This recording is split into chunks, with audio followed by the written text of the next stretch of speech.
começar o jogo no Parc des Princes, em Paris. De um lado, o Brasil. De outro, o combinado Paris Saint-Germain, Bordeaux.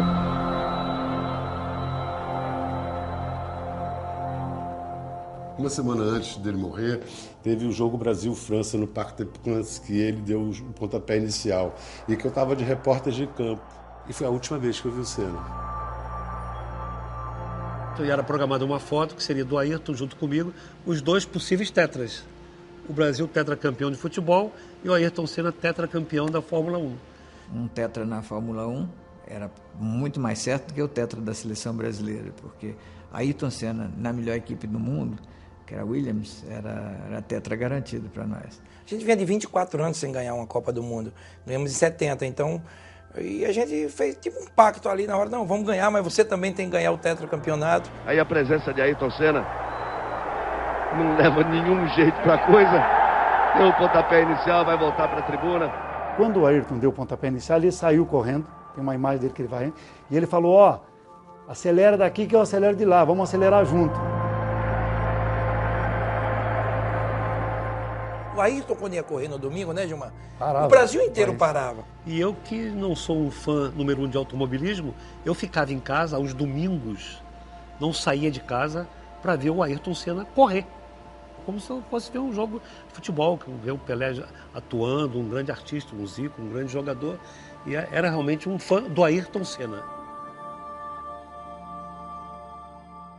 Se algum dia saiu alguma coisa minha de sentimento sem ter sido pensada, sem nada, foi acrescentar ao nome dele a palavra Brasil. E a gente vê que não importa a região do país, o tamanho da cidade ou até a idade das pessoas, existe sempre alguém que ficou muito marcado pelo Ayrton. São milhares de recortes. Ele em Angra, ele viajando, ele de férias. Eu tenho tudo sobre ele, não só de Fórmula 1, sobre a vida particular, pessoal, familiar dele. Eu fui apanhando gosto. Eu tirava a página, punha lá, comprava Globo, Estadão, às vezes Folha de São Paulo, e o Jornal do Brasil, que foi um grande jornal também, né? Aí eu ficava naquela expectativa de ver a corrida, só que às vezes eu até ia ver sozinha em outra televisão, porque você sabe que a turma não gosta de prosa do lado, né?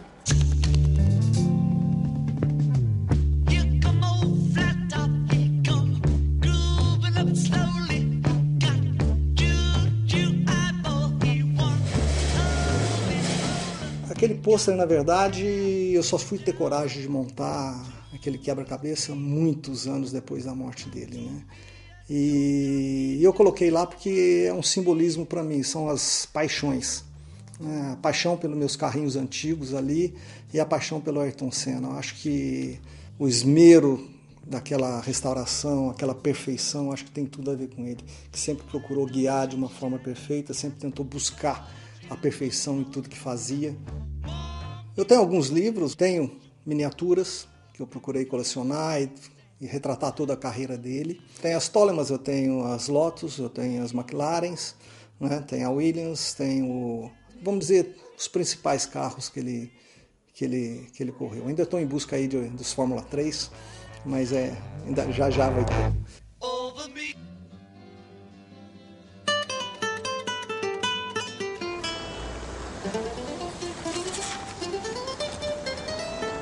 Ó, a gente tem um mural do Ayrton Senna, né? Tem o carro, a McLaren dele, um busto dele, né? Aqui, olha só, rapaz. Essa aqui que deu trabalho lá em Mônaco, aquela vez lá. Tem a foto dele levantando o troféu, lógico, né, cara?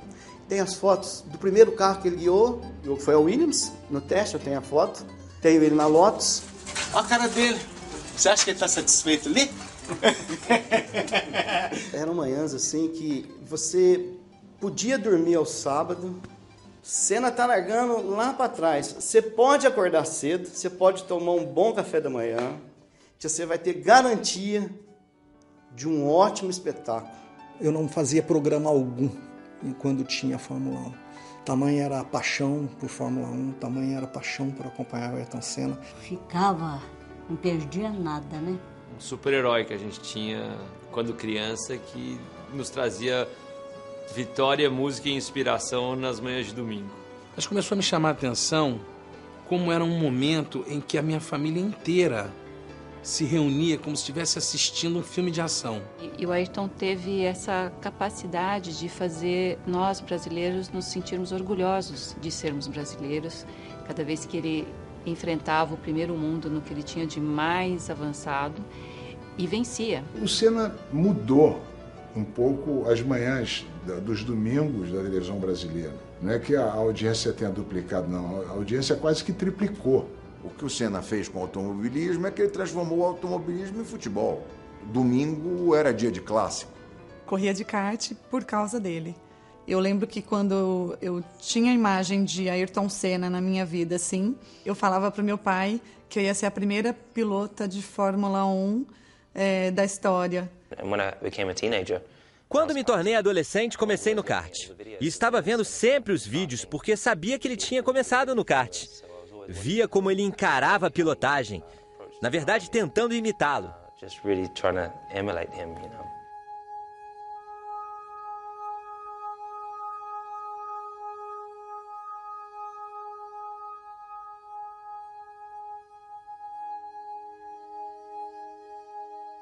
Pude conhecê-lo pessoalmente, a família, o pai, a mãe, todo mundo ia acompanhar ele nas corridas e ele era um fenômeno, estava ganhando tudo naquela época. Ele teve uma escola muito boa, né? Porque o pai dele deu a ele condições dele treinar muito. Quando o Ayrton foi pela primeira vez para o Mundial de Kart, tinha uma regra lá que cada país tinha que ter uma pintura ou uma cor especificamente. O meu pai falou, não, vamos fazer o capacete amarelo inteiro, que vai se destacar, e como estamos em pouco tempo, vamos fazer essas duas faixas como se saísse do olhar. Então fica verde, amarelo e azul.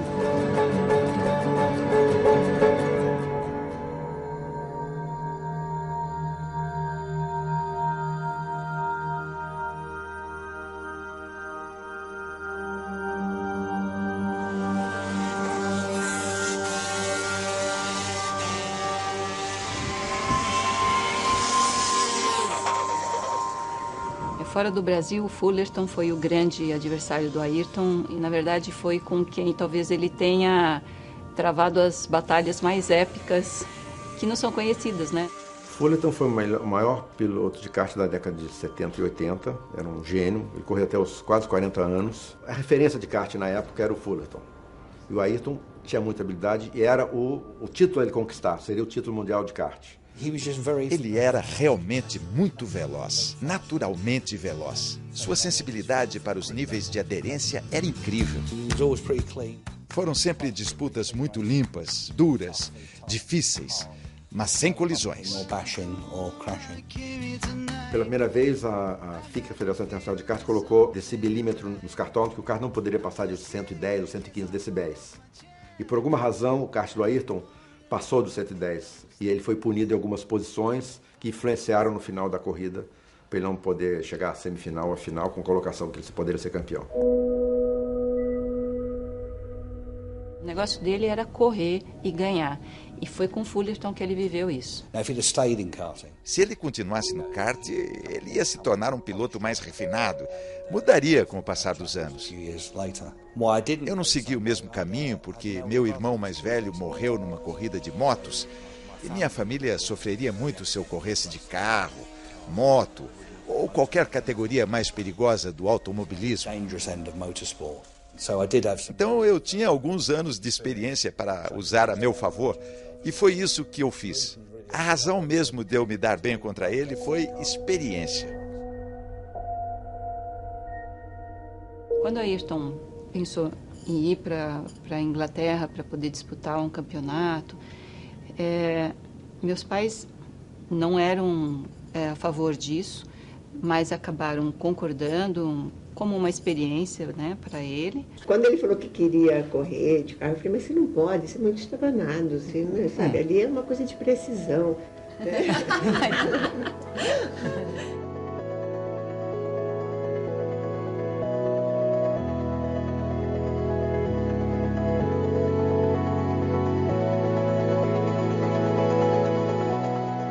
Quando o Ayrton quis ir para a Europa, o Milton com o Ayrton foi no meu escritório aqui na Faria Lima e falou, e aí, o que você acha? Eu liguei para o Ralph Furman, que era dono da Van Diemen, e falei, Ralph, eu estou te mandando um brasileiro que vai ganhar o campeonato para você. Cuida bem dele. Mas não deu outra.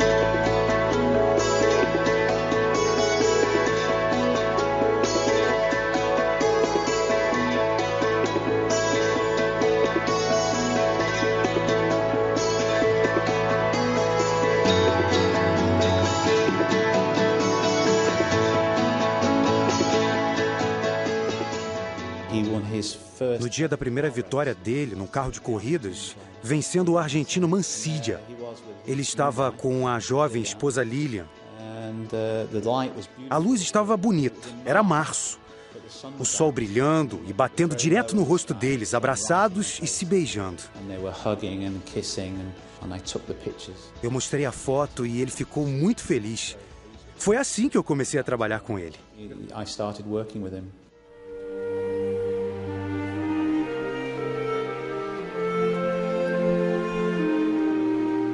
Acho que o que de fato contribuiu para o casamento não dar certo foi o fato de ele ser muito novinho e a Lilian também. Os dois foram muito novinhos para viver juntos, que já é uma mudança grande na vida de uma pessoa, e num país diferente.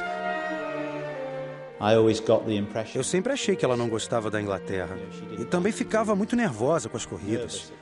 Eu acho que isso foi um problema para eles.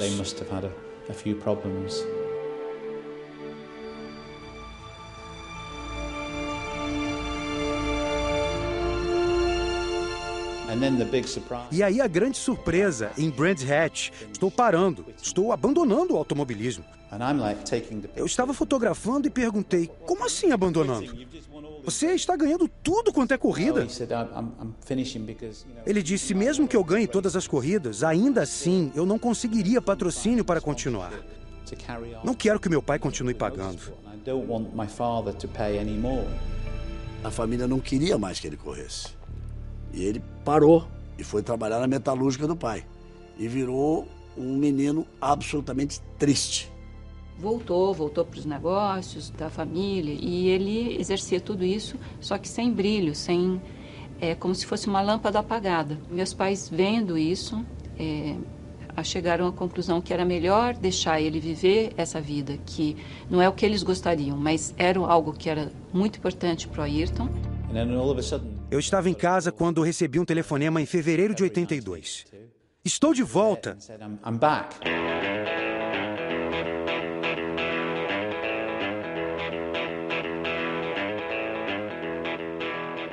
Primeira vez que eu o vi correr foi na Bélgica e ele ganhou a corrida, como aliás fazia sempre naquela época.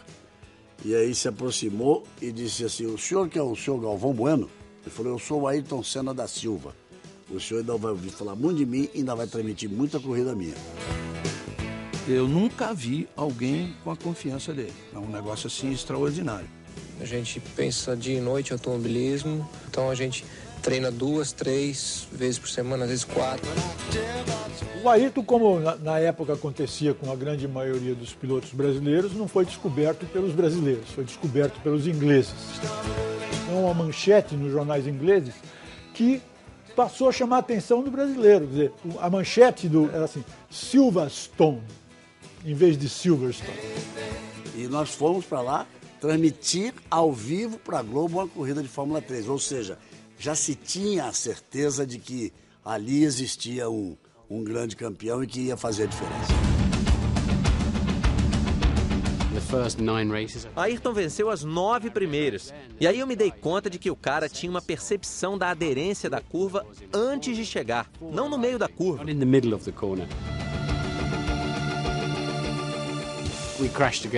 Nós batemos. Um dia o carro dele veio parar nos meus ombros. Em outro, batemos de lado em Snetterton. Por 2 vezes ele recebeu anotação de direção perigosa em sua licença de piloto. E ele ficou muito bravo. 30 anos depois, o automobilismo inglês ainda comenta aquela temporada. Se tornou algo que todo mundo gosta de lembrar.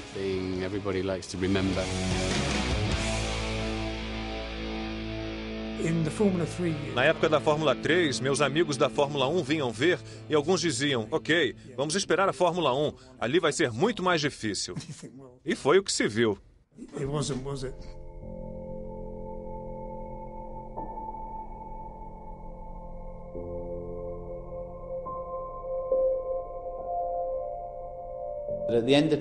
No final de 1983, o Frank Williams entrou em contato com ele e ofereceu um teste em Donington. Sem compromissos, só uma oportunidade dele testar um carro de Fórmula 1 pela primeira vez. Ali não teve como, né? Não ficar fã de uma pessoa que, com aquela idade que ele tinha, com aquela confiança toda, naquele momento dele ali. Ele não tinha certeza se ele ia conseguir a vaga na Williams, como acabou não conseguindo, porque não existia a vaga.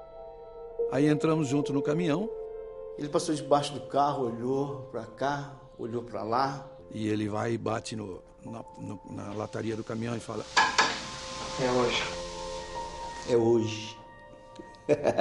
Estava escrito, me lembro muito bem, no painel, né? Cuidado, piloto novo, né? É uma brincadeira bem inglesa. A primeira resposta foi normal, a segunda ele já... Eu acho que Deus está me dando um presente que eu vim esperando há muito tempo. Isso é um sonho que há muito tempo eu tenho e que está sendo realidade hoje. O momento se prolonga, como se durasse horas. A emoção de Ayrton é sentida até pelos mecânicos. O carro sai do box, devagar.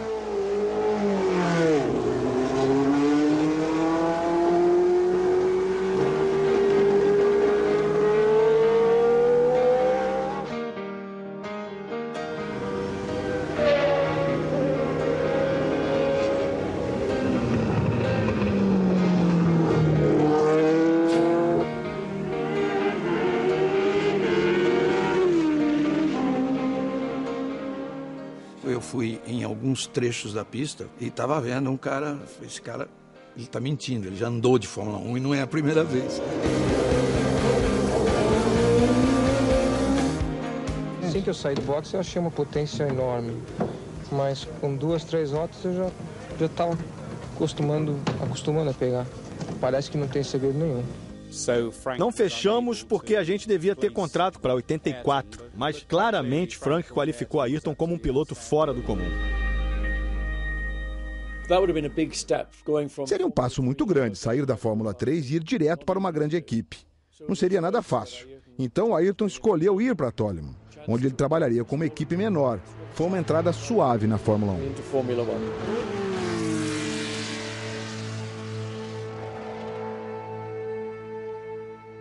E sem dúvida não é um carro para ganhar uma corrida. Ele não vai ter condições de competir contra uma Ferrari, uma Renault, uma Brabham, mas um carro para subir no pódio.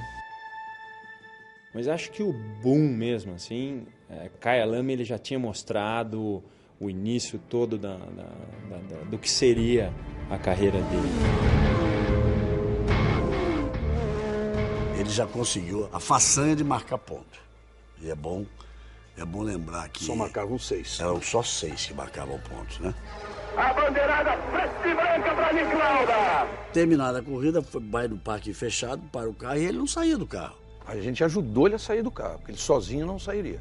O braço, assim, totalmente enrijecido. Mas eu não conseguia guiar o carro, rapaz, impossível. Um peso que eu nunca senti na minha vida, pô.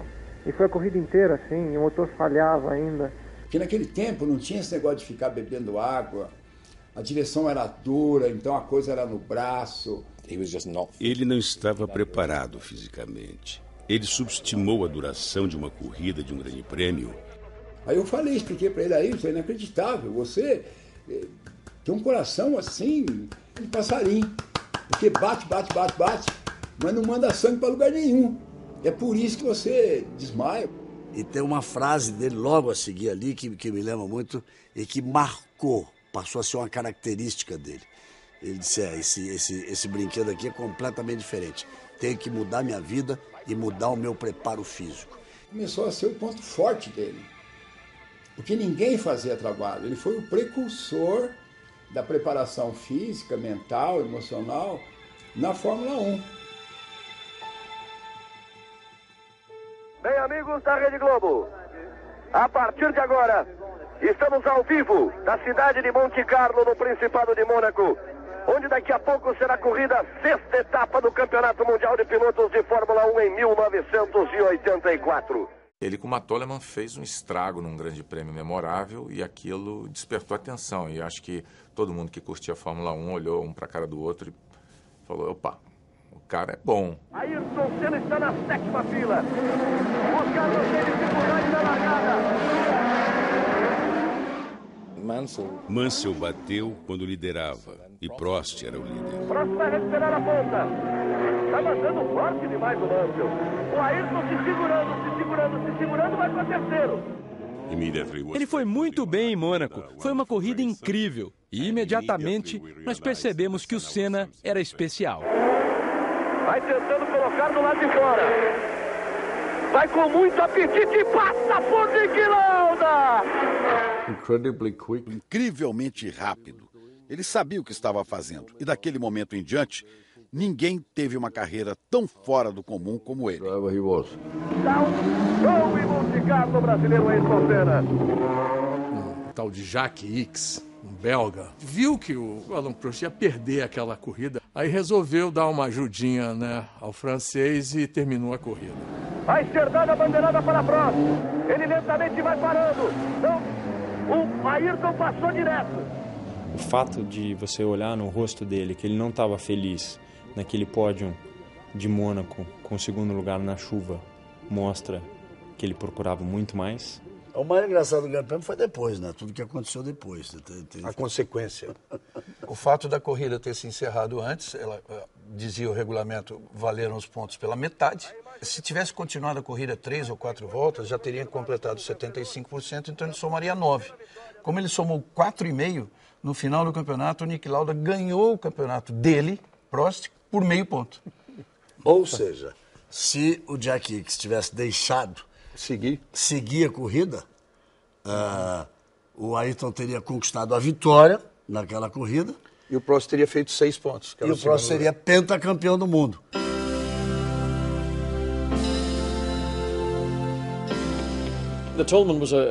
A Toleman foi um período de aprendizado. Foram 3 pódios, o que era um grande resultado. Foi um bom carro para o Ayrton aprender a ser um piloto de Fórmula 1, porque ele realmente aprendeu e cometeu erros sem estar no centro das atenções. Saiu Ayrton Senna, bateu forte, aí você vai vendo.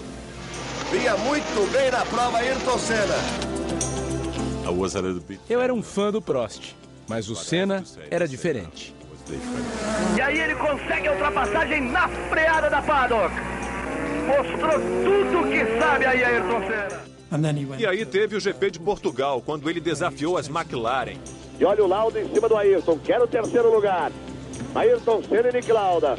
Não estava muito claro no início, mas que tinha um sujeito fora de série, absolutamente extraordinário como piloto, como profissional. Nascia um herói. Essa imagem é bonita de se ver. O grande Lauda e, quem sabe, o futuro grande Ayrton Senna. Aí a gente pensou, isso é numa Toleman. Imagine o que ele vai fazer com a Lotus no ano que vem.